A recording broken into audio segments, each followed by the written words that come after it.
Bienvenue. Aujourd'hui, on plonge dans des extraits qui explorent un concept assez intrigant, Victoire avec H. Notre mission, si on peut dire, c'est de comprendre cette approche de communauté qui mélange apprentissage, valeurs partagées et cette idée un peu spéciale de cadeau. Oui. Et d'ailleurs, ce qui frappe tout de suite dans ces documents, c'est un chiffre. Plus de 600 000 candidats. Alors ça montre un intérêt phénoménal, mais ça suggère aussi sans doute un processus de sélection assez spécifique. On sent bien que c'est pas juste venez comme vous êtes, quoi. Absolument, ce chiffre, il donne le ton d'emblée. Alors, allons voir la philosophie derrière tout ça. L'idée maîtresse, si je comprends bien les extraits, c'est vraiment de se concentrer sur l'apprentissage direct auprès de cette figure H. On insiste beaucoup sur le fait de ne pas chercher à innover soi-même, en tout cas au début. Il y a cette phrase qui ressort: ceux qui viennent dès le premier jour et apprennent simplement seront les plus bénis. C'est une posture un peu déconcertante, non? Ah oui, c'est le moins qu'on puisse dire. Ça va un peu à l'encontre de tout ce qu'on entend sur l'entrepreneuriat, l'initiative, la fameuse hustle culture, où il faut toujours être proactif, montrer ce qu'on sait faire. Là, la source nous parle d'une démarche intentionnelle, d'apprentissage presque passif au démarrage. On demande aux gens de se mettre en position de recevoir, d'absorber, avant d'agir. C'est un pari assez audacieux sur la valeur d'une transmission guidée. Et cette transmission, alors, le but premier, ce ne serait pas l'argent, parce que les sources mentionnent le mot trillion, mais comme une conséquence, pas le but. L'objectif affiché, ce serait plutôt de livrer une valeur réelle, quelque chose de concret. C'est exactement ça. Les extraits parlent de formation, d'outils tangibles, de nouvelles façons de penser pour le monde actuel. Il y a même cette affirmation assez forte que ce seraient des choses, je cite, jamais enseignées au grand public auparavant. Donc c'est présenté comme un apport de fond, pas juste de la motivation. D'accord. Et c'est là qu'intervient cette idée de cadeau associée à un certain Monsieur Mufara. Comment la source définit ce cadeau? Qu'est-ce qu'il différencie d'une offre classique? Alors, la distinction, elle est vraiment martelée dans les textes. Ce cadeau de Monsieur Mufara, il est présenté comme fondamentalement gratuit. On nous dit très clairement qu'il n'y a pas de système MLM, vous savez, le marketing multiniveau. Oui, le recrutement en cascade. Voilà. Et surtout, pas de frais d'entrée.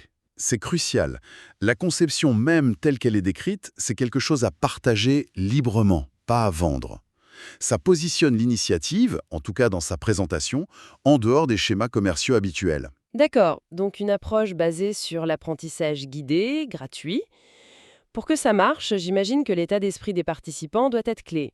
Les sources utilisent plusieurs mots: ténacité, présence, persévérance, succès collectif.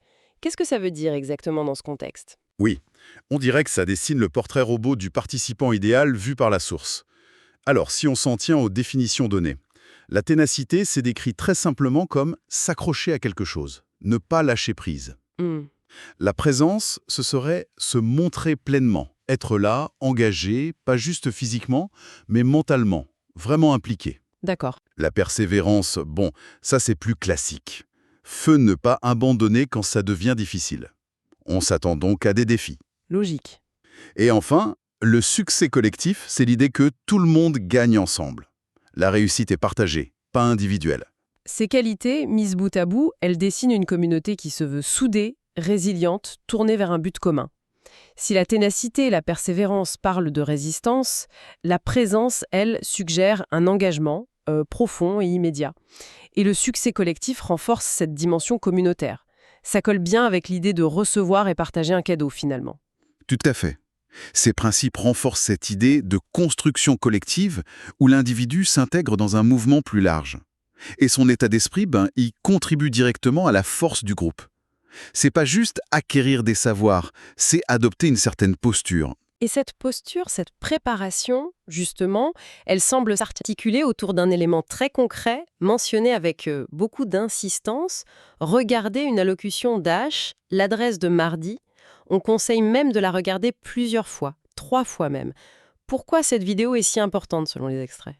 Eh bien, elle semble jouer un rôle clé de filtre, presque un test de motivation, d'alignement. La source est très claire là-dessus. Si quelqu'un dit ne pas avoir le temps de la regarder, la conclusion suggérée est simple. Cette personne n'est pas prête. C'est direct comme mécanisme de sélection implicite. C'est une méthode de filtrage pour le moins originale. Ça met la responsabilité sur le candidat, en fait. Au lieu d'une évaluation complexe, on utilise l'engagement avec le contenu comme premier signal. La source suggère même une tactique IO, partager le lien et voir ce qui se passe. Si la personne revient avec des questions basiques ou n'a pas regardé. On la redirige vers la vidéo, Exactement. plutôt que de passer du temps à tout réexpliquer. C'est présenté comme une façon de protéger le temps des membres déjà investis. Logique. Une manière de s'assurer que ceux qui avancent ont fait cet effort initial minimum. Et pour illustrer tout ce processus d'arrivée, de préparation, la source utilise une analogie assez détaillée, celle du voyage en jumbo jet. Ah, les analogies, j'aime bien ça. Ça aide souvent à comprendre la logique interne. Alors, décortiquons-la point par point comme elle est présentée. Alors, selon les extraits, l'avion, le jumbo jet, c'est l'initiative Victoire avec H. Le véhicule, quoi. D'accord. La porte d'embarquement, c'est le moment où on s'inscrit. Le premier pas officiel. Ok. La carte d'embarquement, ce qu'il faut pour monter, c'est cette fameuse vidéo, l'adresse d'H. Sans l'avoir vue, assimilée, on n'embarque pas. Je vois. Avoir sa pièce d'identité et son billet prêt, ça correspond à ce que la source appelle l'autosuffisance, c'est-à-dire être bien inscrit, avoir ses infos prêtes, être autonome administrativement. Mhm. Et les différentes heures d'embarquement possibles, ça suggère qu'on peut rejoindre à différents moments, mais que le processus reste le même, et qu'il y a une place pour ceux qui sont prêts. C'est la partie comment on monte à bord, mais l'analogie insiste aussi beaucoup sur ce qu'il ne faut pas faire apparemment. Oui, mais c'est là que ça précise encore plus les attentes. Être perdu dans l'aéroport, chercher sa porte, ou pire, avoir des soucis au contrôle de sécurité. L'exemple donné, c'est devoir jeter ses affaires de toilette parce qu'on n'a pas suivi les règles.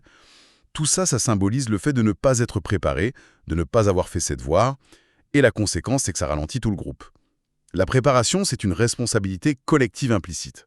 D'accord, une grosse insistance sur la préparation individuelle pour ne pas pénaliser le collectif. Et le dernier point de l'analogie, qui est peut-être le plus surprenant, Oui, c'est le plus frappant. On nous dit qu'il n'y a pas besoin de valise. pas besoin de valise. Oui, c'est une image forte. D'après l'explication dans la source, ça veut dire que la plateforme Victoire avec H fournit tout. Les outils, la formation, les cadres de travail. On ne doit pas venir avec ses propres plans, ses propres méthodes, ses bagages d'expérience ou d'idées qu'on voudrait plaquer dessus. Le rôle du participant, c'est d'arriver l'esprit ouvert, prêt à recevoir ce qui est proposé, pas à imposer sa vision. Pas besoin de valise. C'est une métaphore puissante pour cette posture d'apprentissage réceptif dont on parlait au début. Le message est clair. Faites confiance au processus, préparez-vous, inscription, vidéo, mais soyez prêts à adopter ce qu'on vous donne, pas à importer vos vieilles habitudes. C'est un lâcher-prise qui est demandé. Tout à fait. L'analogie entière renforce cette idée de responsabilité individuelle, être prêt, avoir vu la vidéo, couplé à une réceptivité, une confiance dans le système, ne pas amener sa propre valise. La source insiste lourdement. N'attendez pas un résumé perso, allez à la source, soyez autonome dans votre préparation. Revenons aux chiffres du début. Plus de 600 000 candidats. C'est énorme. Comment la source explique la gestion de cet afflux? On parle de due diligence. C'est quoi exactement? Oui, ce terme due diligence est utilisé. Il est expliqué comme une sorte de vérification préalable, assez poussée. La source prend soin de dire que le but n'est pas l'exclusion, mais le discernement. Discernement, d'accord. Le but affiché, c'est de préserver la qualité, la cohésion de la communauté. Il s'agirait d'identifier et d'écarter les mauvaises pommes, ou pour reprendre la métaphore, ceux qui arrivent avec trop de bagages négatifs, des problèmes, des attitudes nuisibles, des intentions pas alignées avec l'esprit du projet. Donc une volonté claire de privilégier la qualité sur la quantité brute. C'est exactement l'image qu'utilise la source. Mieux vaut 100 personnes préparées que 1000 qui traînent leurs bagages partout. Cette sélection rigoureuse est présentée comme une protection pour la communauté, pour maintenir un environnement propre, selon leurs termes. Ça cadre bien avec l'idée d'un cadeau précieux qu'il faut protéger et partager avec des gens qui en comprendront la valeur. C'est intéressant de voir comment cette idée de cadeau coexiste avec une sélection aussi affirmée. La source mentionne aussi des positions prioritaires possibles, tout en disant que personne ne devrait être laissé pour compte à terme. Comment ça s'articule, ces deux aspects ? Alors, les extraits ne détaillent pas le comment pratique, mais ils présentent les deux ensemble. D'un côté, on répète la gratuité, l'accessibilité, cadeau pour tous. De l'autre, on reconnaît qu'il y a une vérification et potentiellement des accès prioritaires, sans doute liés à cette préparation ou d'autres critères qu'on n'a pas dans nos extraits. L'équilibre semble viser à la fois une large diffusion et le maintien d'une certaine qualité du groupe, quitte à ce que l'intégration se fasse par vagues, peut-être. Il faut donc bien comprendre que ce n'est pas juste une communauté basée sur des idées ou de la motivation. Les extraits insistent, il y a du concret derrière. Absolument. Pour qu'il n'y ait pas de malentendu, la source souligne qu'il y a des outils et des modèles commerciaux, réels. Il y aurait des cours faits pour, je cite encore, recabler la pensée et fournir des outils modernes. L'aspect pratique, opérationnel est mis en avant. Ce n'est pas présenté comme un simple club de discussion, mais comme une plateforme avec des ressources concrètes. Et pour ceux qui penseraient à rejoindre, la discussion qu'on analyse se termine par une sorte de checklist très pragmatique. Quels sont les points clés? Oui, c'est un bon résumé des actions attendues du point de vue de la source. Premièrement, regardez l'adresse d'Achou. C'est le point de départ obligé. La fameuse vidéo à voir et revoir s'il le faut. Indispensable, on a compris. Deuxièmement, être autosuffisant. Avoir finalisé son inscription, vérifier ses infos, être prêt à fonctionner de manière autonome pour les bases administratives. Ok. Troisièmement, inviter judicieusement. Si on invite, choisir des gens qui vont vraiment s'engager, regarder la vidéo, agir. Pas ceux qui cherchent des excuses ou qui ne correspondent pas à l'état d'esprit, ténacité, présence. Il y a une responsabilité dans le parrainage. Une liste claire, centrée sur la préparation et l'action perso. Et il y a un dernier élément, plus léger peut-être. Oui, la liste se termine par « have fun ». Amusez-vous. Ah, La source insiste sur l'importance de profiter du processus, d'aborder ça avec plaisir.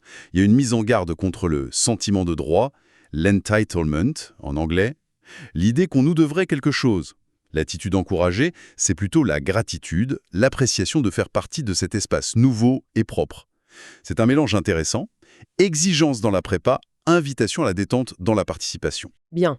Alors si on doit synthétiser ce que ces extraits nous disent sur Victoire avec H, ça se dessine comme une initiative communautaire présentée comme unique, gratuite à l'entrée, centrée sur un apprentissage très guidé par H et basée sur une valeur partagée, ce fameux cadeau. L'accent est mis sur le succès collectif, mais l'accès demande une préparation individuelle précise. Surtout, regardez cette vidéo clé et adoptez une posture de réceptivité, symbolisée par l'idée de venir sans sa valise. La sélection est présentée comme du discernement pour protéger la qualité. C'est bien ça, Sam? C'est une excellente synthèse de la manière dont c'est décrit dans nos sources, oui. Et ça nous laisse, peut-être, avec une dernière réflexion qui découle directement de tout ça. Étant donné cette insistance sur le fait de recevoir un cadeau, sur l'obligation d'être préparé d'une certaine façon et sur l'invitation à venir sans ses propres bagages, quels pourraient être les défis ou, à l'inverse, les avantages d'intégrer un environnement qui fixe des attentes aussi claires sur la posture initiale et la participation? Comment cette structure d'accueil, très particulière, pourrait-elle façonner l'expérience individuelle et collective? C'est une piste de réflexion qui reste ouverte, basée uniquement sur ce que disent nos sources.